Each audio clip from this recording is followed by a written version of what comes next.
Pagi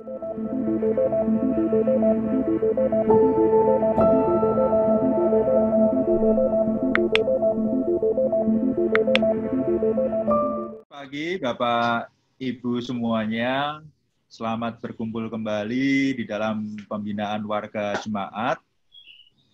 Untuk tema kali ini kita akan membahas satu topik yang istimewa. Meskipun dalam keseharian kita, secara adat istiadat maupun sesuatu yang sudah disampaikan oleh mungkin orang tua kita ataupun juga atasan kita atau teman-teman kita gitu. Tapi kita perlu belajar secara teori gitu ya. Bagaimana kita harus bersikap dengan menganalisa gestur, menganalisa mengenai sesuatu di balik satu kata gitu ya. Kalau seorang atasan biasanya kepada bawahan dengan satu kata menimbulkan banyak makna, tetapi dengan satu senyuman seorang jenderal bisa memberikan banyak makna juga gitu ya. Nah, ini kita akan belajar bersama. Nah, sebelum kita memulai kegiatan kita pada pagi hari ini, kita minta kesediaan Pak Yan untuk berdoa, untuk memulai acara pada pagi hari ini. Silakan Pak Yan. Baik. Segala puji, hormat kami kembalikan kepadamu Tuhan, yang sudah berkenan memelihara kehidupan kami sebagai pribadi, sebagai keluarga, maupun sebagai jemaat GKMI Pengharapan. Kami tak habis-habisnya bersyukur karena kemurahan, damai sejahtera, dan sukacita menjadi bagian di dalam kehidupan kami. Sehingga kami menjadi terang Tuhan, menjadi garam di setiap lingkungan kami. Dan pagi hari ini kami bersyukur karena kemurahan Tuhan juga. Engkau memimpin persekutuan kami melalui Zoom, dan kami percaya Tuhan yang memimpin Pak Theo dan kami semuanya, dan Engkau mempunyai rencana di balik semua rencana yang kami sudah lakukan melalui pembinaan warga jemaat. Biarlah Tuhan Engkau memberkati acara ini, dan kami diberkati untuk menjadi berkat. Di dalam nama Tuhan Yesus kami bersyukur. Haleluya. Amin. Amin. Terima kasih Pak Yan. Untuk selanjutnya kami persilahkan kepada Pak Theo untuk memimpin acara. Baik Bapak Ibu sekalian, jadi waktu hari Senin ya, Pak Anton, kalau nggak salah Pak Anton tanya, nih hari Sabtu ada bahan nggak yang bisa di-share gitu kan. Ya ini salah satu yang kita bahas sebagai opsi gitu kan. Nah sebenarnya sama seperti Bapak Ibu sekalian, saya pun mengalami ya banyak kegagalan dalam berkomunikasi gitu kan, dengan sesama, dengan istri, dengan anak, dengan klien gitu ya, dengan sesama partner, dengan tim gitu. Jadi waktu nyiapin ini juga ya banyak diingetin juga gitu. Jadi kita akan sama-sama belajar bagaimana kita mestinya berkomunikasi dengan lebih baik gitu dengan sesama kita gitu ya. Nah, kita akan belajar sesuatu yang disebut analisis transaksional gitu. Analisis transaksional ini sebenarnya suatu pendekatan yang ya sudah puluhan tahun ya sebenarnya disampaikan, kemudian juga diajarkan gitu ya. Kayaknya kalau Singapore Airlines itu mereka karyawan-karyawannya semua diajarin ini dulu deh, waktu mau kerja di Singapore Airlines gitu ya. Salah satu training yang basic pada waktu induction karyawan, mereka belajar analisis transaksional dalam komunikasi ini. Nah, kita akan membagi ke dalam 3 bagian besar, knowing, being, doing. Jadi yang pertama kita belajar tentang pengetahuannya dulu, apa itu gitu ya, analisis transaksional, apa itu status ego, nanti kita akan belajar tentang status ego juga. Kemudian being, untuk kita melakukan internalisasi, supaya kita tahu dari mana munculnya status ego tersebut gitu ya di dalam diri kita masing-masing. Dan yang terakhir adalah doing gitu. Kita akan latihan, tujuannya supaya kita punya referensi. Kalau kita ingat-ingat ke depan, kalau saya menghadapi situasi seperti ini, seharusnya apa yang saya lakukan gitu. Ya, kita mulai dari knowing dulu. Saya mau mengajak teman-teman semua untuk mengingat-ingat gitu ya. Pasti banyak kejadian kita ngelihat orang lain atau mungkin kita sendiri mengalami gitu ya. Di mana seseorang itu pembawaannya bisa berubah dalam waktu sekejap gitu. Misalnya kita lagi berantem sama istri, sama suami gitu ya, sama pasangan. Terus tahu-tahu ada sahabat telepon, kita bisa langsung ketawa-ketawa gitu ya di telepon itu gitu.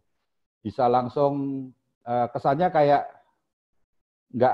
nggak sedang dalam kondisi yang emosional gitu. Tapi begitu telepon itu ditutup selesai bisa nyambung lagi itu gitu. Kita bisa kayak jengkel lagi gitu kan, dan itu bisa komunikasi sama istri juga nggak kebawa yang tadi. Kita ketawa-ketawa itu bisa reda lagi gitu, bisa nyambung aja tetap emosi lagi gitu ya. Nah ini sebenarnya apa yang menyebabkan manusia kok bisa seperti itu gitu ya. Kita punya pembawaan yang bisa berubah-ubah gitu. Nah penyebabnya itu bahasa Inggrisnya sebenarnya ego state. Ego state ini, kalau state kan mestinya yang lebih tepat kondisi ya. Jadi kondisi yang tentang ego kita gitu, berubah-ubah. Tapi supaya mudah diingat, di bahasa Indonesianya juga diterjemahkannya status, karena state itu bisa juga status gitu ya terjemahnya. Jadi status ego.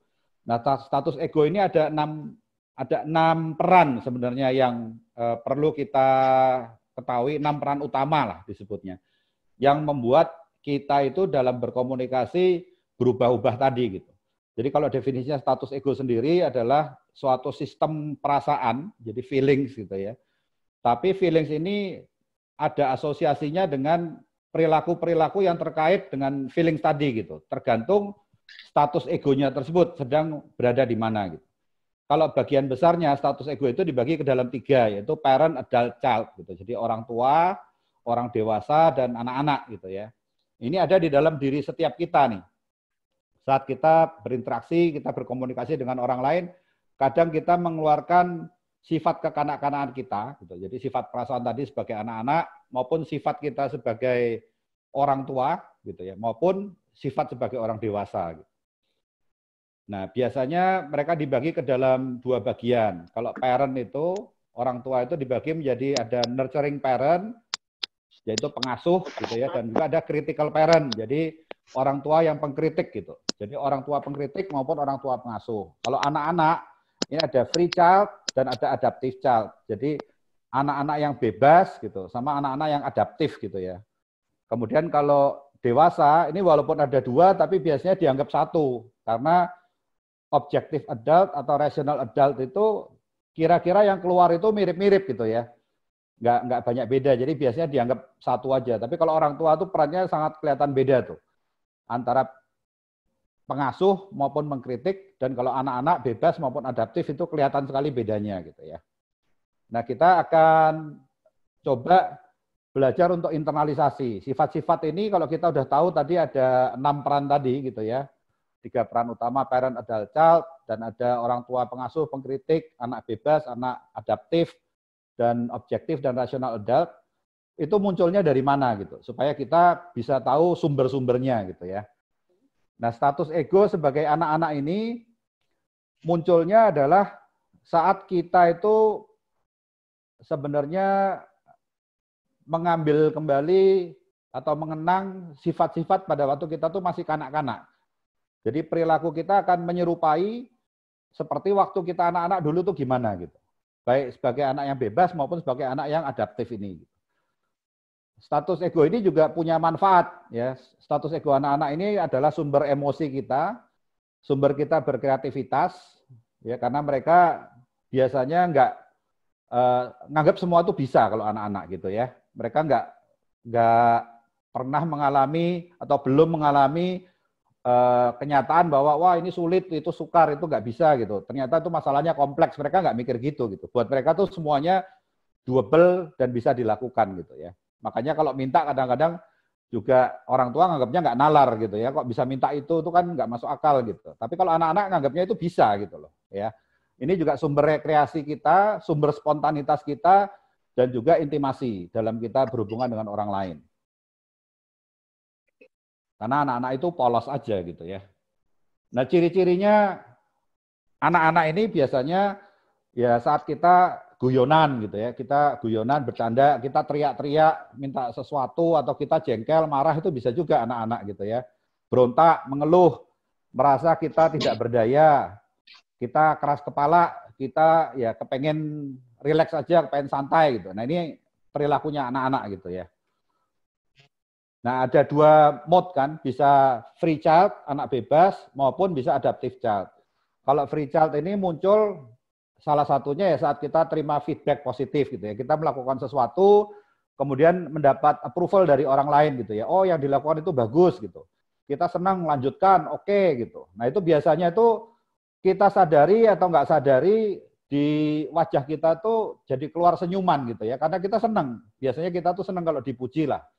Biasanya ada senyum lebar menunjukkan kita appreciate ya. Apa yang kita lakukan itu sudah diakui, mendapat pengakuan dari orang lain. Itu biasanya kita happy. Nah kalau yang adaptive child ini muncul ya justru pada saat kita menerima kritik misalnya. Atau kita menerima penolakan gitu ya dari orang lain. Ya biasanya kita entah jadi diem, kayak merem, merenung gitu, kenapa kok kelihatannya kayak gitu gitu ya, atau kita memandang ke lantai gitu ya, kayak nggak berdaya atau menangis, merajuk gitu ya. Pada saat kita dimarahin, ini persis seperti waktu kita anak-anak juga, saat kita diomelin sama orang tua gitu ya, saat kita tidak mendapatkan apa yang kita anggap bisa untuk kita terima, tapi kita tidak terima gitu ya. Biasanya kita merasa ini tidak adil atau merasa kok kita nggak disayang. Nah itu biasanya kita jadi merajuk. Nah, sifatnya ini adaptive child. Nah kalau orang tua ini sebenarnya orang yang sama. Jadi saya pun ada sifat kanak-kanak, tapi ada sifat orang tua juga gitu. Nah sifat ini munculnya justru dari figur orang-orang yang dulu buat saya adalah orang-orang yang penting gitu ya. Tapi pada saat saya kanak-kanak gitu, itu yang saya tiru gitu. Jadi saya merespons secara otomatis, jadi di bawah sadar, dulu tuh saya kalau melakukan sesuatu yang baik atau tidak baik, kira-kira dapat respons seperti apa dari tokoh atau figur yang saya hormati gitu. Ya, jadi misalnya dari orang tua saya gitu. Bagaimana mereka bertindak, bagaimana saya itu waktu itu menganggap, oh jadi kalau saya begini nggak boleh gitu. Jadi bagaimana saya juga memahami respons dari kedua orang tua itu yang kita tiru sebenarnya pada saat kita memerankan sifat orang tua itu. Gitu. Makanya biasanya ya, kalau anak-anak baik atau nggak baik itu yang langsung dinilai adalah orang tuanya gitu kan. Oh, ini orang tuanya ngajarnya benar atau nggak benar gitu. Karena memang di dalam status ego ini sadar atau nggak sadar anak ini meniru gitu dari figur yang mereka hormati. Gitu. Nah kalau orang tua pengkritik ini munculnya biasanya intonasinya jadi tinggi dan ini muncul karena dia frustrasi pada seseorang atau pada situasi, sekali lagi belajar dari tokoh yang berpengaruh pada masa kanak-kanaknya gitu. Karena menurut dia, oh cara itu ternyata efektif. Dulu saya waktu dikritik, ditegur dengan intonasi yang tinggi, saya jadi diem gitu ya. Nah itu yang saya tiru pada saat saya ingin membuat orang lain juga mau mendengarkan saya gitu. Nah ini orang tua pengasuh tadi belum muncul ya. Kalau orang tua pengasuh juga sama sebenarnya. Munculnya ya pada saat kita melihat orang tua itu merespons pada saat kita luka atau kita sakit atau kita mengharapkan sesuatu dan kita tidak berdaya, maka kita melihat orang tua kita itu dengan penuh kasih memberikan pertolongan. Nah itu yang kita tiru. Jadi pada saat kita melihat ada orang lain membutuhkan pertolongan, membutuhkan perhatian, kita sebenarnya meniru orang tua kita, cara kita untuk menghibur atau membantu orang lain itu bagaimana. Nah kalau status ego adult, sekali lagi ini biasanya dijadikan satu, dianggap ya objektif adult sama dengan rational adult gitu ya. Ini sifat yang muncul dari diri seseorang pada saat dia memproses informasi yang tersedia gitu. Lalu informasi itu dipakai untuk menghasilkan kesimpulan, berbagaikan ya fakta ya tadi yang kira-kira relevan lah dengan situasi yang dihadapi gitu. Jadinya ada dua versi. Ada yang mengatakan ini nggak terbawa emosi, ada yang mengatakan terbawa emosi. Kalau saya sih lebih percaya biasanya tetap yang namanya orang itu walaupun punya segala macam fakta, namanya pertimbangan emosi itu juga tetap akan mempengaruhi ya. Ya walaupun mungkin dia di sini tetap berusaha fokusnya pada objektif dan tetap berusaha untuk rasional, tapi namanya manusia biasanya tetap terpengaruh oleh emosinya gitu ya. Nah ini tujuan dari transaksional analisis ini sebenarnya pada saat kita berbicara dengan orang lain, kalau bisa kita akan akhiri dengan status ego adult ini gitu. Karena ini sebenarnya yang akan membantu kita untuk mencapai objektif yang kita mau, maupun secara rasional kita tuh merespons terhadap situasi yang ada gitu.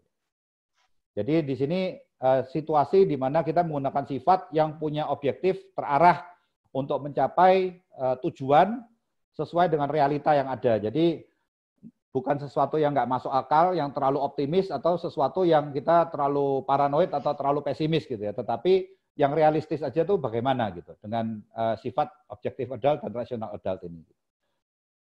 Nah, kita akan segera masuk ke bagian how aja, ke bagian doing. Kita akan mencoba melihat contoh-contoh karena ini lebih gampang untuk menganalisanya. Jadi nggak terlalu banyak teori gitu ya. Kita lihat di sebelah kanan ini ada, saya ganti mouse-nya. Oke, ada seorang manajer gitu ya. Kemudian di sebelah kiri ada anggota tim. Ingat, si manajer ini punya keenam sifat ini ya, keenam status ego ini. Si anggota tim juga punya keenam status ego ini. Kalau kita lihat seorang manajer mengeluarkan pernyataan seperti ini, wajahmu terlihat pucat gitu ya. Apakah kamu sedang tidak enak badan? Kira-kira status ego yang mana yang keluar? Anak, adult, atau orang tua? Boleh di-unmute? Orang tua. Jawab. Orang tua ya. Nah, orang tua ini kan ada dua, pengkritik sama pengasuh. Kira-kira yang mana ini? Pengasuh. Pengasuh ya. Dan biasanya kalau orang tua pengasuh bicara terhadap status ego yang apa? Dia mengharapkan respons dari, kalau orang tua pengasuh, anak yang adaptif ya, biasanya ya. Nah ini kalau responsnya seperti ini, saya sakit kepala nih, gitu. Semalam harus bergadang karena bayi kami demam tinggi gitu kan. Nah ini anggota timnya memberi jawaban seperti ini. Nah ini kita lihat transaksi yang enak gitu ya, karena si manajernya dia juga bilang lagi nih, wah kalau gitu kamu cuti aja setengah hari. Jadi kesannya memberikan perhatian yang penuh gitu ya, benar-benar peduli, care. Nah transaksi ini seperti Ibu Christine katakan tadi, itu dari orang tua yang sifatnya pengasuh ke anak yang adaptif ditujukannya.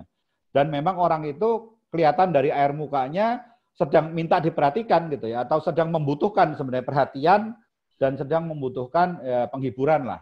Dia butuh orang lain untuk ikut berempati sama kondisinya dia gitu. Nah itu anak yang adaptif.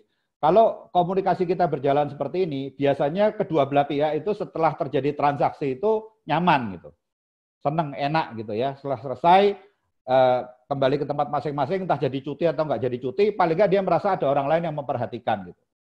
Nah kalau kita dalam keseharian kita bisa merespons seperti ini terhadap situasi lingkungan kita kan enak ya, nyaman gitu. Contoh kedua, ini ada manajer ngomong sama GM gitu.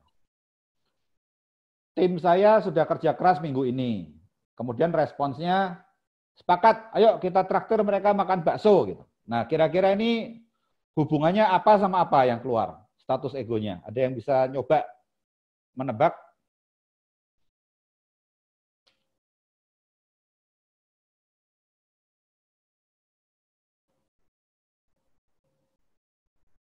Apa nih status egonya? Tim saya sudah kerja keras minggu ini.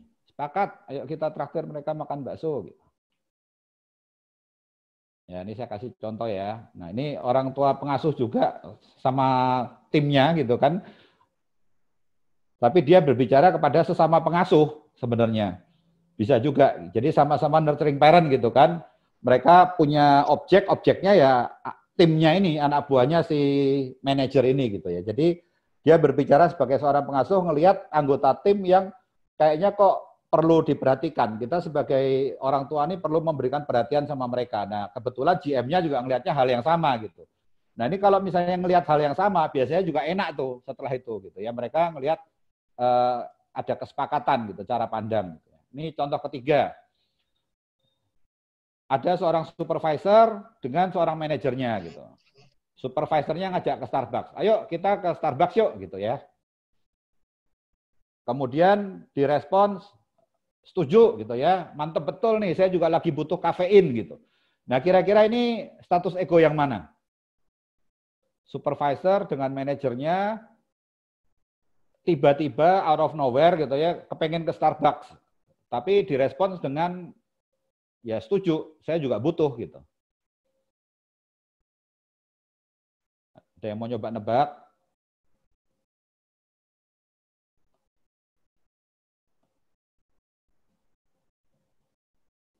Apa kira-kira ini? Tadi kalau kita ingin sesuatu spontan itu kan anak-anak ya. Jadi free child nih. Anak yang bebas ketemu sama anak yang bebas juga gitu ya. Jadi sama-sama free child. Yang ini kan mungkin situasinya nih sebenarnya kayak jam kerja gitu lah ya. Lagi jam kerja, tiba-tiba kepengen ngopi gitu kan. Nah ini kan yang namanya anak-anak itu dia nggak peduli sama waktu. Pokoknya lagi kepengen aja. Nah kebetulan manajernya juga setuju gitu. Ya, jadi ini free child lah. Free child ketemu free child itu nyaman, enak gitu. Jadi kira-kira ini contoh-contoh transaksi yang kita sebutnya transaksi komplement. Jadi transaksi yang mendapatkan respon sesuai dengan yang diharapkan. Itu namanya transaksi komplement. Itu enak biasanya. Ini kita belajar tentang transaksi bersilang sekarang. Transaksi bersilang ini biasanya setelah selesai, salah satu tuh jadi merasa nggak nyaman gitu. Ya kita kasih contoh ini ada manajer A dengan manajer B gitu. Si manajer A ini nanya gitu, bro jam berapa gitu ya.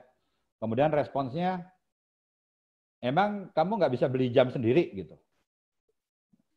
Oke, kebayang ya. Nah kira-kira ini dialog antara status ego apa dengan status ego apa?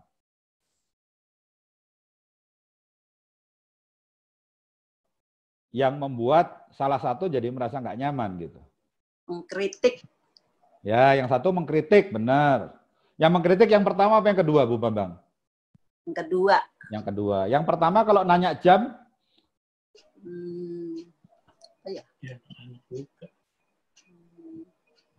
Yang pertama ini apa ya? Sekarang jam berapa ya gitu? Anak-anak. Bebas. Ya ini objektif adult ya. Dia punya objektif, punya tujuan, pengen tahu sekarang ini jam berapa gitu kan. Mungkin dia punya tujuan tertentu. Setelah ini kalau misalnya sekarang jamnya udah mepet ya dia harus melakukan sesuatu yang penting gitu kan. Ini orang nanya baik-baik, harapannya dapat respons dari adult juga. Masalah adultnya rasional atau objektif sekali lagi itu nggak penting karena adult biasanya kita anggap satu lah gitu.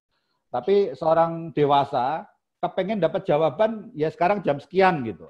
Sederhana gitu. Tapi dapat responsnya itu dari pengkritik seolah-olah lagi ngomong sama free child gitu ya. Jadinya transaksi ini bersilang. Kalau kita lihat di sini, ya ini nggak nyaman ini biasanya. Kalau transaksinya bentuknya seperti ini.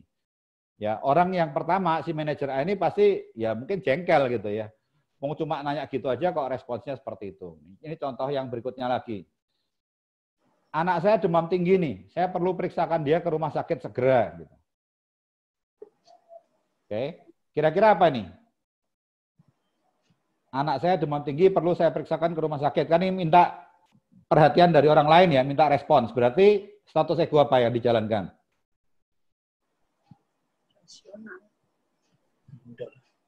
Apa? Ini lagi minta perhatian nih. Staff sama supervisor. Ya, nanti kita lihat ya. Responsnya. Apa itu masalah saya ya? Yang jelas kan kamu ada laporan yang mesti disubmit 30 menit lagi gitu. Anak sakit perlu dibawa ke rumah sakit itu kan masalah kamu kan gitu. Tapi yang saya butuh gitu, yang tim kita butuh itu laporan itu selesai 30 menit lagi. Nah ini bisa dua sih ya. Kalau ini nadanya misalnya emang itu urusan saya gitu ya, itu urusan kamu gitu. Itu bisa jadi critical parent, tapi bisa juga orang ini sebenarnya objektif aja gitu loh. Dia cuman sebagai adult aja yang menunjukkan bahwa ya ada hal-hal yang bisa kita kontrol, ada hal-hal yang kita nggak bisa kontrol gitu ya. Kita mesti tetap stay fokus sama objektif kita, bisa seperti itu. Tapi yang pasti yang pertama ini adaptive child nih. Mengharapkan respon dari seorang orang tua yang pengasuh, ya adaptive parent, kepengennya diperhatikan. Tapi ternyata jawabannya dari objektif adult, mengharapkan respons dari seorang rasional gitu. Nah jadi nggak nyambung juga sebenarnya, karena orang lagi minta diperhatiin, minta perhatian, tapi kita dapat responsnya kok dari seorang adult. Kesannya masalah saya ini sebenarnya bukan masalah gitu ya. Ya kamu uruslah gitu, kamu beresin gitu. Nah ini walaupun, ingat tadi saya bilang tujuan kita sebenarnya pada saat kita bertransaksi, berkomunikasi, kita kepengen tujuan akhirnya itu kita bicara dengan status ego adult ke adult gitu kan. Tapi pada saat orang itu sudah menunjukkan status ego free child atau adaptive child, itu biasanya kalau langsung kita tanggapin dengan orang tua ke orang tua, itu juga akan ada rasa nggak nyaman. Jadi kita mesti menanggapinya dengan respons yang cocok dulu gitu ya. Kira-kira dia menghadapkan respons apa sih dari kita supaya nyaman dulu, baru kita ajak mereka, kita geser nih sekarang ke adult gitu. Jadi jangan langsung kita mikirnya kayak komputer aja terus gitu, kayak nggak ada masalah. Nah faktanya kan kayak gini nih, masalah kamu itu nggak terlalu penting gitu ya, itu ya bisa diselesaikan nanti atau cari solusi yang lain atau itu bukan urusan saya gitu. Itu juga bisa membuat transaksi itu bersilang. Jadi kita mesti bijak juga, walaupun kita tahu yang benar apa, tapi cara kita merespons juga mesti dengan cara yang benar gitu. Nah ini misalnya ada pimpinan proyek dengan tim proyeknya. Pimpinan proyeknya bilang, kalau kita lihat progres saat ini, gitu, kita mesti kerja ekstra nih. Rupanya mereka ketinggalan schedule gitu ya. Jadi jadwalnya udah tertinggal, kerjaan masih banyak, ini progresnya kok nggak sesuai sama rencana gitu ya. Pimpinan proyeknya jadi concern, peduli. Nah ternyata tim proyeknya meresponnya seperti ini. Santai Pak, selama ini kan kita juga on time gitu. Lagian malam ini saya mau ke gym gitu. Soalnya kalau saya bilang malam ini nanti mau nonton bola, sekarang nonton bola itu bisa dari handphone ya. Jadi tetap bisa kerja di kantor gitu. Tapi kalau ke gym kan dia mesti pergi gitu kan. Kecuali kita gymnya juga nonton dari handphone juga, kemudian kita latihan di kantor gitu ya. Ya bisa juga gitu. Tapi respons dia ini santai Pak gitu. Padahal di sini orang yang nggak kepengen santai kan, di sini orang yang lagi kepengen buru-buru gitu, kepengen ngejar sesuatu yang tertinggal, responsnya adalah santai Pak, selama ini kita juga on time gitu. Nah ini kira-kira status egonya apa? Yang kedua kita tahu dong ya, ini apakah adult yang punya respon kayak gini? Bukan ya, ini respons dari status ego apa? Parent, adult, apa child?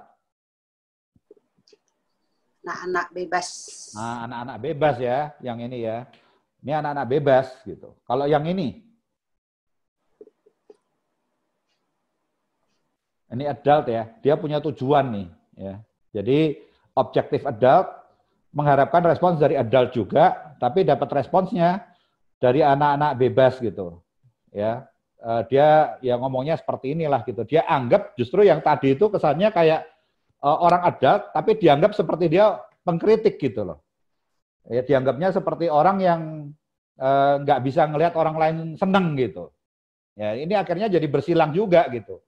Jadi salah satu nggak nyaman yang pasti. Long diajak serius ngejar target gitu kok malah jawabannya santai. Kesannya kayak saya ini nggak suka ngelihat orang lain itu seneng gitu ya. Nah ini jadi nggak nyaman juga. Nah ini adalah contoh-contoh. Nah sekarang ada studi kasus yang kita mau coba pelajari. Kalau tadi kan macet-macet, saya masih bantu jawab ya. Kalau yang studi kasus ini saya kepengen yang jawab benar-benar Bapak Ibu gitu. Salah nggak apa-apa, namanya juga kita belajar gitu kan. Daripada kita salah dalam kehidupan nyata, biasanya banyak orang jadi merasa nggak suka gitu ya. Mendingan kita salah, paling nggak kita salahnya lagi latihan, lagi teori gitu kan. Nah ini transaksi yang ideal, diingetin sekali lagi, terjadi antara sesama adult. Tujuan ini supaya ya dari adult ke adult itu yang terjadilah gitu. Itu akan nyaman, ideal gitu ya. Oke, ini ada studi kasus. Ada orang namanya Ani dan Billy, mereka sudah 3 tahun menikah gitu ya. Supaya kita tahu latar belakangnya Ani, dikasih tahu sepanjang ingatan Ani saat dia remaja, kedua orang tuanya selalu menyalahkan dia untuk segala hal. Ingat ya, status ego itu ingatnya dari masa lalu. Kalau child itu kita dulu berperilaku sebagai anak-anak gimana, kalau parent itu kita ngelihat orang tua itu berperilaku sama kita seperti apa gitu. Jadi sepanjang ingatan dia, saat dia remaja, kedua orang tuanya itu selalu nyalain dia untuk segala hal. Nah itulah sebabnya Ani menjadi orang yang tidak mudah percaya sama orang lain. Ini Ani. Kalau kita Suaranya nggak kedengaran, Theo. Suara nggak kedengaran? Suara saya nggak kedengaran? Kecil, gede, gitu. Oh, internetnya lah ya. Nah, tapi tulisannya kebaca kan? Tulisannya kebaca ya. Oke.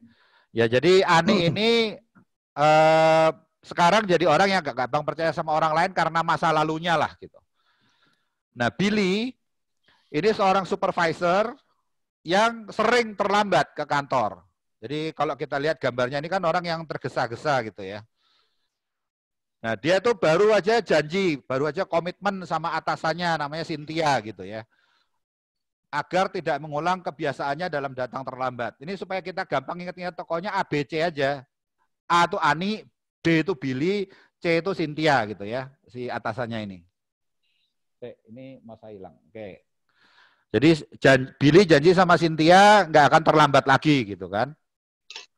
Nah, sayangnya hari itu Billy terlambat bangun. Akibatnya dia datang terlambat lagi ke kantor. Nah, ini latar belakang dari kasusnya. Sekarang kita akan melihat kejadian-kejadian di hari itu dan kira-kira transaksinya seperti apa di masing-masing. Ini masih di rumah, pagi-pagi gitu ya. Billy terbangun dari tidurnya. Tolong ada yang meranin nih. Siapa nih? Pak Anton bisa jadi Billy ya Pak Anton ya. Pak Anton memerankan jadi Billy, Ibu Ruth memerankan jadi Ani deh. Saya jadi narator. Yang ijo-ijo ini narator, ya. Tapi yang ada namanya ini nanti saya minta dari teman-teman untuk memerankan. Silakan Pak Anton sama Bu Ruth di-unmute. Dimulai dari Pak Anton. Jam berapa nih? Ya, ini Billy bertanya sama Ani dalam kondisi terkejut. Dia mengharapkan good news, walau dia tahu itu nggak mungkin gitu ya. Silakan Ani jawab. Dibaca.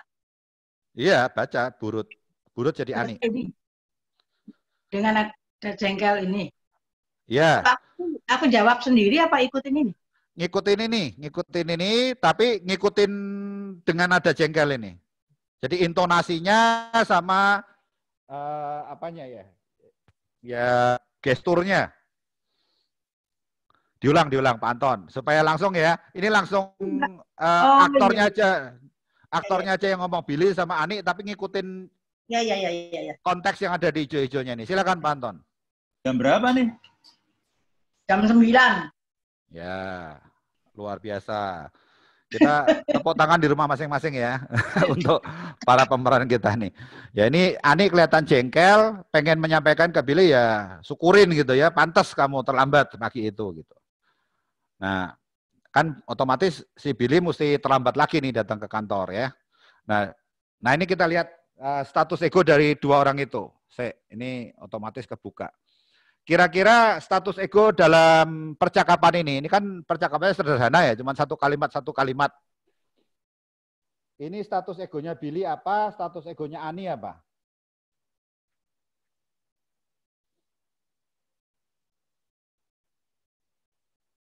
Coba. Saya tanya sama Mbak Retno. Mbak Retno, Billy ini kira-kira status egonya apa? Status egonya adult. Adult ya. Adult yang lagi? Yang bebas. Dia pengen nanya jam aja lah ya. Intinya dia bangun kaget gitu ya. Oke. Jadi mungkin objektif. Dia pengen tanya jam. Nah jawabannya si Ani ini apa? Ibu Tin.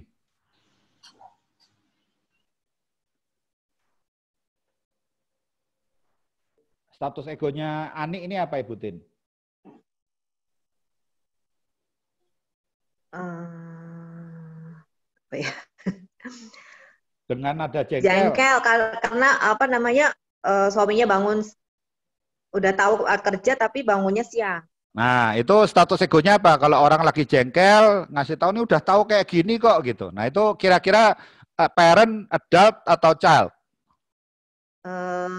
Yang biasa ngeritik?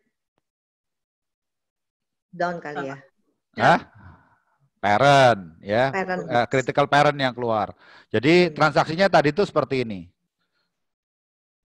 Oke, adult mengharapkan jawaban jamnya sekarang jam berapa, tapi dapat responsnya seperti ini. Ya dari seorang critical parent ke free child gitu ya. Jadi pasti salah satu jadi nggak nyaman itu, ya dengan kondisi itu. Oke, kita lanjut dulu sama ceritanya. Ini sekarang di kantor 1,5 jam kemudian. Ya, Billy bergegas ke kantor, saat tiba di kantor berpapasan dengan Cynthia. Nah, silakan yang jadi Cynthia nih, Cik Yuli. Cik Yuli jadi Cynthia, yang Billy ini kan nggak ngomong ya, jadi nggak perlu ada orang nih, Cynthia yang lagi ngomong dua-duanya. Silakan Bu Yuli. Billy bergegas ke kantor, saat tiba Billy berpapasan dengan Cynthia. Mengapa terlambat? Lagi. Kok terlambat lagi gitu ya. Billy-nya tertunduk tanpa suara. Lanjut Cik Yuli. Ada masalah apa, Billy? Ada yang bisa saya bantu supaya kamu tidak terlambat lagi ke kantor. Nah, kira-kira kalau menurut Bapak Ibu sekalian gitu ya, kita jadi orang yang menempatkan posisi kita seperti Billy gitu. Kita ketemu atasan kita, yang kita baru aja janji kita nggak akan terlambat lagi, ternyata kita terlambat lagi gitu. Terus dia menanyakan seperti ini, kira-kira pantas nggak sih Cynthia ini menanyakan seperti ini? Atau kalau kita aja mungkin kan udah marah ya, mungkin udah lebih jengkel gitu. Kalau ini kan dia masih menawarkan bantuan. Nah, kira-kira perannya si Cynthia ini sebagai apa nih? Status egonya dia? Parent yang apa? Pengasuh. Pengasuh ya. Nah, jadi nurturing parent nih Cynthia ini. Sedangkan Billy ini di sini tertunduk tanpa suara ini gesturnya seorang adaptive child. Jadi kalau kita lihat di sini dulu nih. Kita lanjutin mungkin Pak Yan jadi Billy Pak Yan di sini. Cynthia-nya ganti Burita. Pak Yan jadi Billy, Cynthia-nya jadi Burita. Silakan. Maaf Bu, saya salah. Kok itu Bu? Oh, maaf Bu, saya salah. Itu Bu, semalam saya tidur terlalu malam. Ya Billy, baru saja kamu janji ke saya tidak akan terlambat lagi. Ulang lagi ya gitu ya intinya. Nah ini transaksinya seperti yang tadi disampaikan, Billy ini adalah adaptive child ya, yang dia tahu dia salah, dia nyesel gitu ya, dia tahu seharusnya itu tidak terjadi, tapi respons dari si Cynthia sebagai atasannya ini menunjukkan seorang nurturing parent, bahkan menawarkan bantuan. Ada yang bisa saya bantu nggak gitu. Itu biasanya meskipun kita itu tahu kita salah terlambat, paling nggak kita tahu kita menghadapi atasan yang sedang ya berusaha memahami kita gitu loh. Ya, jadi rasa nggak enaknya kita tuh nggak sampai kita tuh jadi lebih down lagi gitu ya. Tapi kita melihat ada orang yang paham dan berusaha membantu gitu. Walaupun kita tetap tahu kita salah gitu ya. Nah kadang-kadang kita responnya juga nggak seperti Cynthia. Ya, respon kita biasanya ada orang janji ya jengkel gitu ya. Kalau nggak ditepatin. Ini status kondisi yang ketiga nih, sore harinya. Jadi di kedai kopi yang boleh bawa anjing nih, karena si Anik bawa anjing nih ya. Anik ngopi bareng sama Dian. Nah, habis A, B, C ini ada D ya. Anik ngopi bareng sama Dian, sahabatnya curhat tentang problemnya terkait sama Billy. Silakan ya jadi Anik sekarang. Mbak Dwi jadi Anik. Mbak Dwi kedengeran nggak Mbak Dwi? Kadang-kadang Mbak Dwi, nah kedengeran ya, bisa ya Mbak Dwi ya. Mbak Dwi jadi Ani. Saya nggak fokus, Pak. Oh, nggak fokus. Ya. Saya mendengar aja. Ya, oke. Yaya bisa jadi Ani nggak, Yaya? Bisa, Yaya. Iya, iya. Boleh, boleh. Oke, Yaya jadi Ani. Ini Bu Hana jadi Dian. Sekarang ya? Ya, silakan ini dibaca Ani sama Dian ya. Saya nggak tahan lagi, Dik. Billy itu selalu menyalahkan saya. Pagi ini dia komplain saya nggak bangunin dia lebih pagi. Kasihan kamu nih. Kenapa dianggapnya itu salah kamu? Oke, lanjut. Saya sengaja sih supaya kapok dan lebih bertanggung jawab. Yang atas dulu, Ani baca yang atas dulu. Oh, pagi ini dia telat bangun. Begitu bangun nanya jam. Dia kesal jadi telat ke kantor karena saya nggak bangunin dia lebih pagian. Oh, begitu. Terus? Saya sengaja sih supaya kapok dan lebih tanggung jawab. Nggak nonton YouTube sampai kemalaman. Oke. Lanjut lagi. Ini masih Ani sama Dian. Pikir-pikir dia nggak bakal berubah ya. Saya mau cerai aja daripada disalahin terus. Oh, kamu jangan bikin situasi itu lebih parah.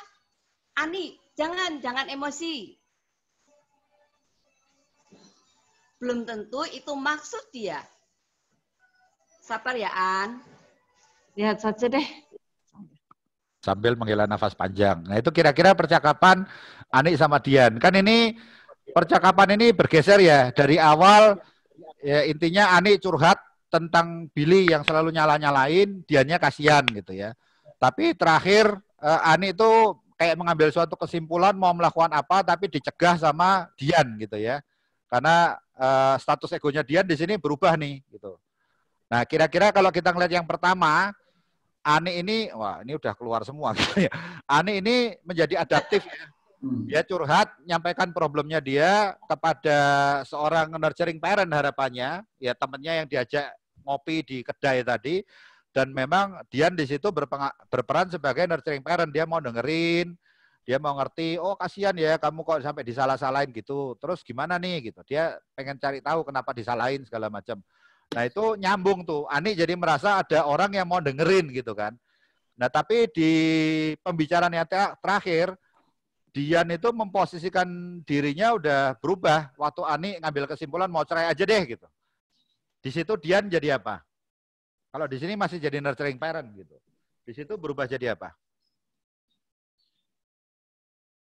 Di pembicaraan yang terakhir. Mungkin adult. Jadi adult ya. Adult yang apa? Ya adult sama lah ya. Adult rasional sama objektif sama gitu ya. Tapi dia ngajak Ani untuk yang ngelihatnya sebagai adult gitu. Jangan sebagai anak-anak terus gitu ya.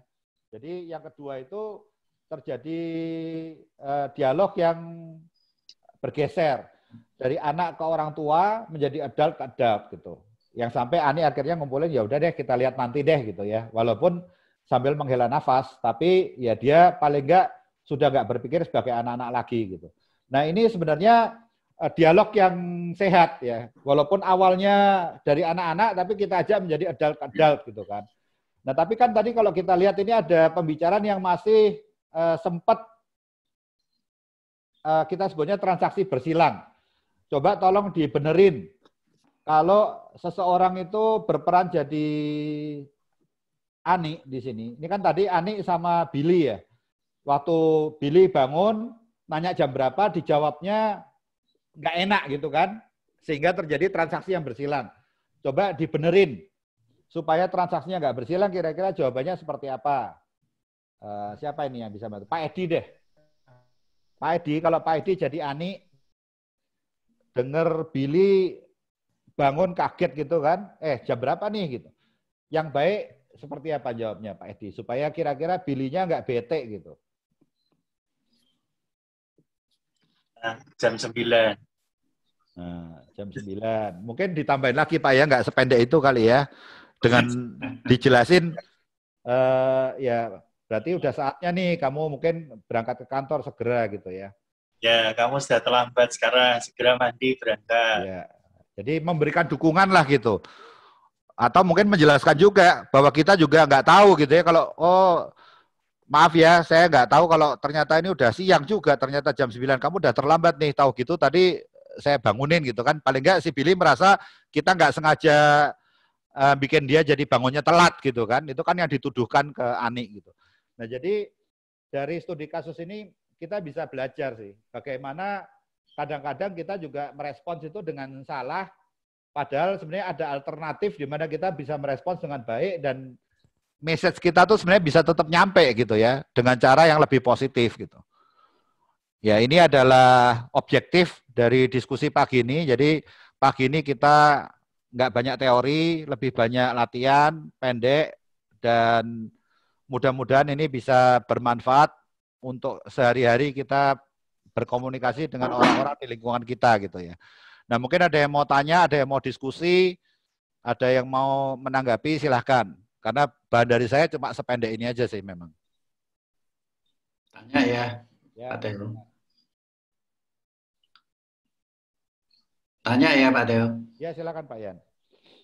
Suaranya kok kecil ya Pak Teo-nya?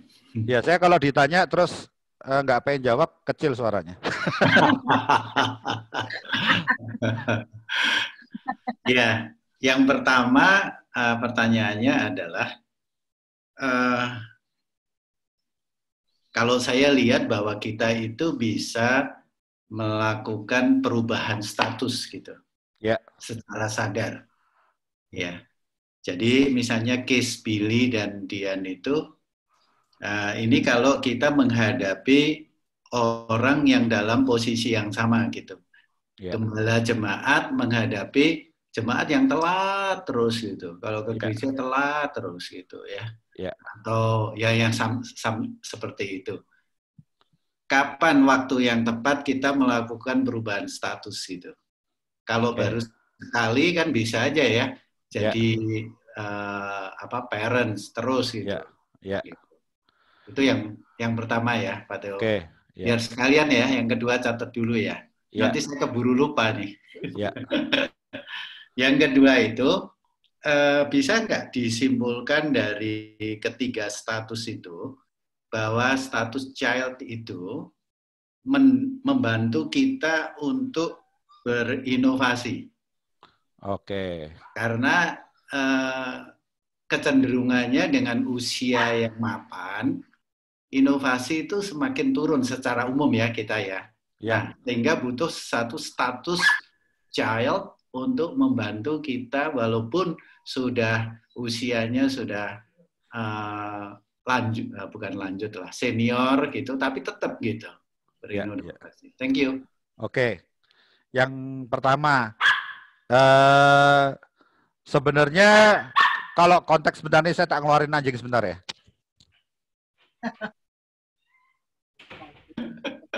Dikandangin Pak Teo, dikandangin. Anjing juga dikandangi. Free child ini. Yang kita lagi bahas hari ini kan tentang mekanisme komunikasinya. Tapi kalau kita mau memperbaiki situasi atau problem solving lebih ke yang sifatnya holistik itu, sebenarnya komunikasi aja kan nggak cukup ya. Tapi ini lebih ke cara kita menyampaikannya. Jadi kalau ada jemaat yang datangnya telat terus, ya kita mesti ngumpulin berbagai data point sih. Memang nggak cuma cara komunikasinya, mesti ngerti juga dari sudut pandangnya dia itu kan, kenapa kok dia telat? Ya, apakah rumahnya memang jauh, gitu, jalanannya memang macet, gitu ya? Atau memang tadi sebenarnya semalam ada kita kan nggak bisa, ya kalau nonton YouTube memang salah dia lah, memang dia nggak disiplin gitu. Nah kalau itu perlu dibenerin. Tapi kadang-kadang kan, ya misalnya saudaranya meninggal, dia jadi mesti nemenin di rumah duka gitu kan, itu kan bisa. Tapi kan itu nggak akan terjadi terus kan. Makanya kita juga mesti ngelihatnya, kalau ini sesuatu yang repetitif, ya kembali ke repetition makes reputation. Berarti reputasinya dia telat itu karena lebih dari sekali, mungkin sekali, 2 kali, 3 kali terjadi terus, ya reputasinya jadi telatan gitu kan. Nah kita memang nggak bisa langsung kepengen cepat-cepat nyelesain masalah. Jadi untuk berangkat dari adult ke adult itu pasti akan jadi nggak nyaman orang itu ditegur seperti itu kan. Pasti kita memang menempatkan entah sama-sama free child atau sama-sama adaptive child, atau kita menempatkan sebagai orang tua yang ngerti gitu. Paling enggak supaya ada trust dulu kan. Dia bangun bahwa dia tuh nyaman lah, terbuka ngomong sama kita. Ya mungkin juga nggak saat itu juga kita bisa langsung ngasih solusi ke dia supaya berubah gitu ya. Tapi ya tetap mungkin bisa diingetin lah supaya nggak telat terus. Paling nggak cari cara untuk bisa ngelihat kenapa kok dia telatnya. Aja dia yang dapetin solusinya itu lebih baik sih. Biasanya orang kalau kita yang ngasih solusi jengkel gitu kan, merasa ditreat seperti anak-anak tadi kan. Tapi kalau kita minta dia untuk ngelihat, jadi menempatkan diri kita seperti coaching kali ya, menempatkan diri kita seperti ngajak dia untuk cari solusinya sendiri. Apa sih yang menjadi kendala gitu ya? Kayak Cynthia tadi kan, dia jadi nurturing parent dulu gitu. Apa ada yang bisa saya bantu nggak? Biasanya orang kalau dikasih pertanyaan kayak gitu dia akan mikir sendiri tuh gitu ya. yang menyebabkan ini apa gitu. Jadi biasanya orang kalau lagi situasi kayak gitu, kita menghindari pakai why. Why itu membuat orang jadi kesannya kayak dihakimi ya. Tapi kalau kita pakainya what atau how, itu biasanya better. Jadi what got in the way, apa yang menjadi penghalang, apa yang menyebabkan, itu dia bisa keluar tuh solusinya apa. Atau kita tanya how can we do it better next time. Jadi gimana caranya supaya next time lebih baik gitu. Tapi kalau kita tanya mengapa kamu telat, itu tuh dia merasa kayak dihakimi biasanya. Ya kan itu jadi pengkritik soalnya kalau kita tanyanya why. Tapi kalau kita tanyanya pakai how sama what, itu kita masih menempatkan sebagai ya tadi nurturing parent. Dan jangan kepengen cepat-cepat ngajak dia untuk adult. Memang ya kita tahu posisinya masih anak itu. Masih keinginannya atau masih ya kepengen diperhatiin, itu jawaban yang pertama. Jadi jangan buru-buru bikin supaya ada trust dulu, baru pelan-pelan digeser supaya adult ke adult. Nggak harus juga di diskusi pada hari itu langsung ketemu solusinya. Mungkin kita lihat apakah dengan kita menunjukkan perhatian, minggu depannya udah ada perbaikan apa enggak. Kalau masih gitu ya tadi diajak ngomong lagi dulu gitu. Sampai ya dia berubah sendiri itu paling lebih baik ya. Oke. Jangan dibandingin sama orang lain. Jangan kita bandingin, nah itu Pak Steven rumahnya jauh aja nggak pernah telat gitu. Nah itu orang paling bete ya kalau dibandingkan dengan orang lain gitu. Tapi mesti membandingkan dengan dirinya sendiri, supaya dia sekarang lebih baik dari yang kemarin, dia besok lebih baik dari hari ini gitu. Tapi kalau dibandingin sama orang lain, anak juga nggak suka kan. Anak kita bandingin ke orang lain juga pasti jengkel gitu ya. Kamu mesti bisa kayak anaknya Pak Edi tuh gitu. Nah itu anak kita mungkin nggak suka gitu digituin. Jadi ajak dia untuk menjadi dirinya yang lebih baik lah gitu. Nah tadi pertanyaan yang kedua, anak-anak itu bisa menjadi sumber kreativitas. Iya, memang anak-anak itu yang biasanya kan bisa berpikir di luar dari kebiasaan ya. Mereka itu yang paling kreatif memang. Banyak eksperimen, banyak permainan itu justru yang anak-anak bisa punya solusi lebih baik, lebih inovatif, lebih kreatif daripada orang tua. Dan ini maksudnya anak-anak beneran ya, anak-anak kecil beneran itu kadang-kadang dikasih problem yang sama orang tua, kalau itu bentuknya yang motorik gitu, mereka punya solusi biasanya lebih banyak, lebih variatif, dan lebih baik. Orang tua itu cenderung pakai cara-cara yang sama terus gitu. Jadi kalau kita mau berpikir lebih inovatif, salah satunya ya memang kira-kira kalau kita jadi anak-anak yang segala sesuatu itu mungkin gitu ya, apa aja yang bisa jadi alternatif bisa kita lakukan, itu bisa membantu. Kira-kira itu Pak Ian.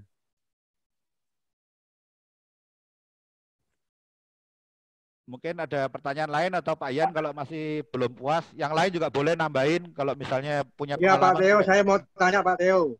Monggo Pak To. Ya, itu saya mau melanjutkan yang tadi soal gembala nanya ke jemaat. Oke. Nah, ini saya lanjutkan mengenai apa itu transaksi. Kenapa nggak nanya ke gembalanya langsung aja Pak? Oh, enggak. Ini bukan soal masalah materinya, ini masalah transaksinya. Oh iya Pak, iya Pak. Transaksinya Pak. Ini itu mungkin bukan hanya soal tadi, tapi maksudnya mungkin berlaku gini, kalau kita sudah menghadapi seseorang yang katakanlah secara sifat memang dia itu orang bebal, predikatnya, keras kepala.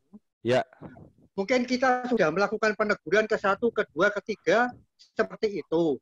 Jawabannya kan artinya sama dan mungkin bisa marah. Lalu yang saya ingin tanya, untuk selanjutnya, apakah kita masih perlu negur? Apakah kita diemin? Karena ini predikatnya udah keras kepala dan pemarah. Misalnya seperti itu, Pak. Ya, oke. Ya ini beneran yang jawab mesti gembala ini, Pak. Ya, kalau menurut saya sih, kan kita tujuannya baik ya, Pak. Jadi kalau saya ngelihatnya ini dari tingkat kesatuan atau kepedulian gitu. Kalau ngomong tingkat kesatuan, kita tuh ada tingkat kesatuan yang paling dasar tuh kesatuan karena kebetulan, Pak. Jadi kebetulan kita ya ke gerejanya di tempat yang sama, di waktu yang sama gitu ya. Tapi saya nggak peduli sama orang lain, ya pasti saya nggak akan tegur lah, nggak akan ngasih tahu gitu. Karena tingkat kesatuan kita rendah. Kayak orang kebetulan ketemu sama orang lain di mall, masuk lift yang bareng gitu loh, Pak. Kebetulan Iya. di tempat yang sama, di waktu yang sama aja, nggak punya rasa saling peduli gitu kan. Ya nggak usah Iya. negur gitu kan. Tapi kalau Iya. kesatuan kita lebih tinggi, misalnya liftnya macet antara kedua sama ketiga itu kan kita mulai saling ngobrol, Pak. Iya. Ya kan kamu bawa handphone nggak, bisa tolong pencet tombol itu nggak, minta bantuan security, paling nggak kan kita mulai ada tingkat kepedulian lebih ya. Kesamaan nasib, Pak, berarti itu. Ya, senasib. Jadi ada masalah yang dihadapi bersama gitu kan. Kan kita akan cari solusi bersama ya kan. Tapi kalau tingkat kesatuan kita bahkan lebih tinggi lagi gitu. Kita sebutnya tingkat kesatuan karena memang kehendak. Jadi kebetulan, kondisi, kehendak kita semua gitu Pak ya. Kehendak itu berarti memang niat dari awal kita itu sudah punya niat yang sama dia, punya visi sama, punya misi sama. Ya kan, tahu kenapa kalau kita itu satu tim gitu ya sama dia gitu. Itu berarti kita mesti mikirnya untuk tim gitu Pak. Kepedulian untuk tim itu bagaimana? Jadi ada keterbukaan, ada kepercayaan untuk saling mengkoreksi gitu kan, ngasih tahu. Tapi tadi kalau misalnya sifatnya udah bebal banget gitu, kita mungkin bisa naik ke tingkat kesatuan yang paling tinggi Pak. Tingkat kesatuan karena keyakinan gitu ya. Jadi saya nggak masuk ke teologi lah ya. Jadi kesatuan hati, kesatuan roh saya nggak masuk. Iya, baik Pak, saya mengerti. Karena keyakinannya sama nih. Kita itu walaupun berbeda, tapi kita untuk kepentingan bersama, ya ini harus terjadi yang lebih baik. Berarti di situ kita berani berkorban, Pak. Kalaupun saya jadi dimusuhin sama orang itu, tapi menurut kita ini baik orang itu kita kasih tahu, ya kita tetap kasih tahu, Pak. Meskipun orangnya itu bete. Jadi tergantung tingkat kesatuan kita. Jadi kesatuan itu menunjukkan kepedulian lah kalau dari saya. Semakin kita peduli, ya semakin kita rela berkorban gitu, Pak. Ya. Untuk kepentingan yang terbaik lah. Pengorbanan ya Pak, berarti. Iya. Siap berkorban itu Pak. Betul. Untuk Karena mendengar sesuatu yang kurang enak. Disukain Pak sama orang itu gitu. Ya. Khawatirnya kalau kita lama-lama diketarik jadi pahit Pak, itu yang khawatir Pak. Karena orang kan punya batas.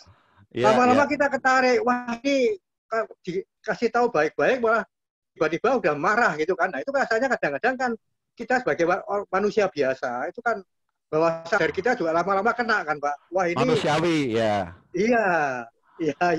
Oke Pak. Nah itulah pentingnya sebenarnya tadi kita belajar transaksional tadi Pak, analisis supaya kita itu aware. Tadi kan Pak Ian pakai kata aware tuh. Kalau kita aware bahwa kita tuh punya parent adult child, kita itu bisa dengan sadar milih gitu. Karena biasanya yang muncul kan kita refleks ya Pak ya. Kita tuh nggak sadar gitu. Spontanitas Pak. Ya, kalau kita nggak tahu kita punya opsi yang lain, kita tuh akan menjalankan secara refleks saja. Tapi kalau kita sadar ternyata ada opsi yang lain, kita bisa memilih yang terbaik sebaiknya itu gimana kita menyikapi itu gitu. Perlu persiapan sih Pak. Ya, kita bahas hari ini tujuannya untuk itu supaya kita bersikap atau merespons lebih daripada yang refleks saja. Kita pikir yang terbaik sebenarnya ada alternatif lain atau enggak gitu. Gitu ya Pak Toh. Ya, good Pak. Terima kasih Pak.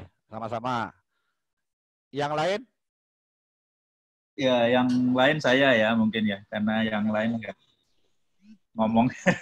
Saya mau menyampaikan tadi kan hubungannya dalam bersikap ada 3 ego itu ya. Saya hanya ingin menanyakan mengenai dengan kultur atau budaya gitu. Karena saya perhatikan, karena di sini semuanya kan berlatar belakang di tanah Jawa semua ya. Nah ini mungkin sama gitu ya. Tetapi Bu Bambang udah kejawen sekarang itu. Ngikuti suami. Nah yang Bu Bambang sendiri mungkin menyadari ya. Saya sendiri ada yang dari Manado juga tuh, Pak Hadi. Nggak kelihatan. Bu Novi Manado tuh. Bu Novi ya. Nah ini yang seringkali jadi ganjalan ya dalam kita berkomunikasi. Menurut pengalaman Pak Theo bagaimana gitu ya? Ya kalau kita udah bicara yang lebih luas, sebenarnya kita memasukkan komponen kultur. Saya akan memperkenalkan yang namanya BIOS. Komputer itu ada BIOS kan? BIOS itu Basic Input Output System. Bagaimana CPU itu berinteraksi dengan mouse, dengan printer, dengan CPU yang lain, atau internet lah. Komputer saya ngobrol sama komputernya Pak Anton sekarang, ini nih lewat BIOS. Lewat input output sistemnya komputer itu, gitu kan. Nah manusia juga punya BIOS. Saat kita berinteraksi sama sesama itu ada basic input output sistemnya manusia. Nah, biasnya manusia itu singkatan dari bias ya. Kemudian I-nya adalah intention, jadi niat kita. O-nya adalah observation, jadi pengamatan kita atau pengalaman kita. S-nya adalah standar. Nah, bias itu misalnya, oh dia orang Jawa, dia orang Manado, dia orang Batak. Jadi sebelum kita ngomong aja, kita tuh udah terbentuk suatu preconceived judgment ya tentang orang lain. Oh ini kalau orang Jawa memang ngomongnya akan pelintat-pelintut nih. Kalau orang Medan ngomongnya akan terus terang gitu. Paling enggak ya entah kita itu bisa dampaknya baik bisa jadi negatif gitu. Kalau kita misalnya baik, kita bisa lebih tenggang rasa. Kita bisa tahu, oh kira-kira dia akan ngomong begitu ya, tapi maksudnya dia bukan gitu. Nah ini sebenarnya masuk ke yang intention juga.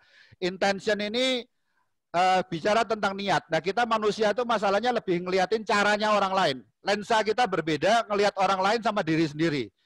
Saya ngelihat Pak Anton, biasanya fokus saya di caranya Pak Anton gitu.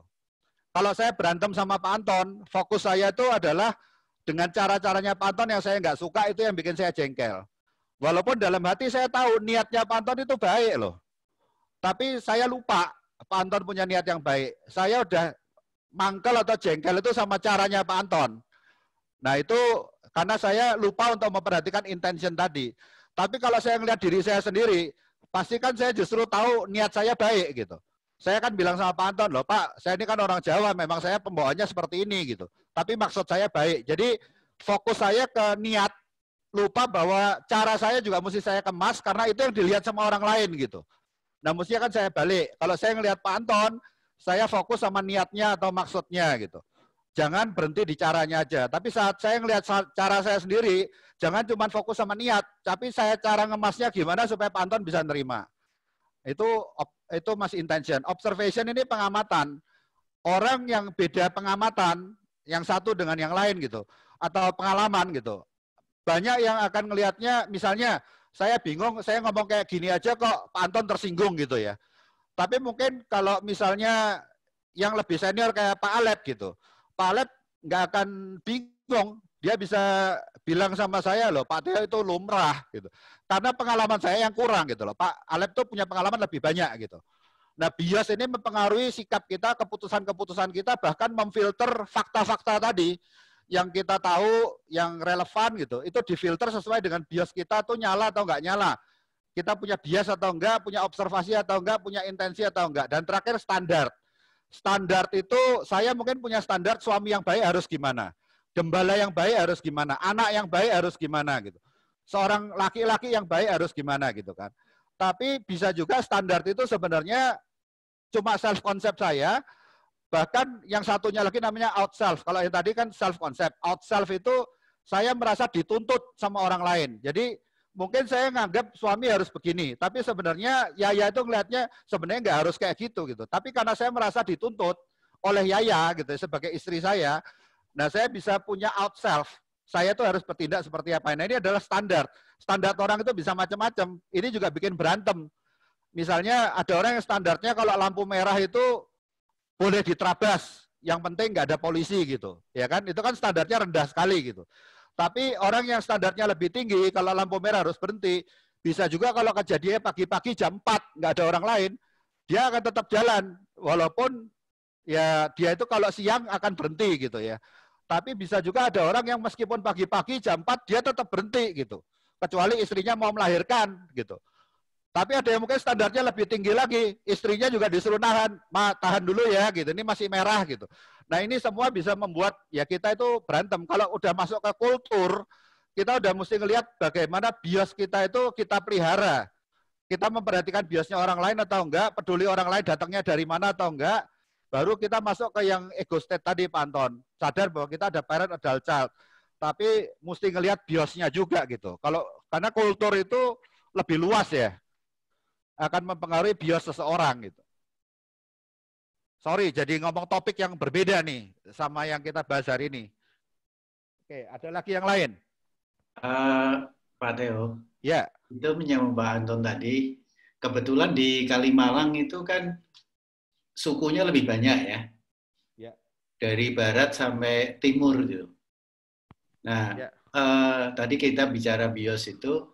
Kalau saya amati adalah kebanyakan kita menggunakan komunikasi transaksionalnya dengan yang paling bagus itu adult. Ya. Itu mengeliminasi kultur. Betul. Ya. Jadi kita berusaha di adult. Jadi kalau adult itu kan ya tadi ya kita udah bahas. Nah, rasional. Ya, rasional. Dan diselingi dengan child. Child itu dalam kaitannya adalah kalau kita hanya ingin penyegaran, sesuatu yang sifatnya ringan, lebih santai, lebih santai, formal. Ya, kita nggak akan kita sangat menghindari parents dalam posisi seperti itu. Jadi kita adult mainnya di situ, komunikasinya adult plus child. Ya, itu aja. Betul, betul. Jadi kalau kita parent, terutama yang kritikal itu biasanya buat orang langsung nggak nyaman ya, karena merasa dihakimi gitu. Rasional pun kalau cuma rasional toh, Pak Ian benar sekali itu. Bisa orang pun merasa kita kok kaku banget gitu ya. Nah, child itu yang menghangatkan suasana sih memang. Ya, yang lain. Bagus sekali Pak Ian, terima kasih. Oke, cukup. Saya kembalikan ke Pak Anton. Silakan Pak Anton.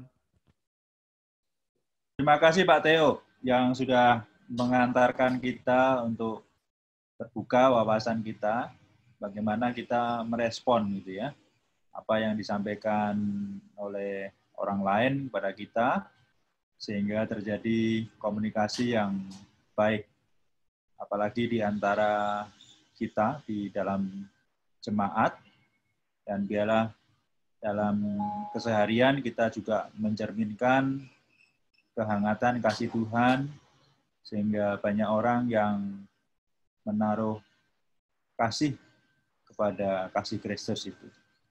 Dan untuk menutup kegiatan kita minta Pak Edi untuk berdoa, dan biarlah kita boleh menikmati hari ini dengan kasih dan ucapan syukur.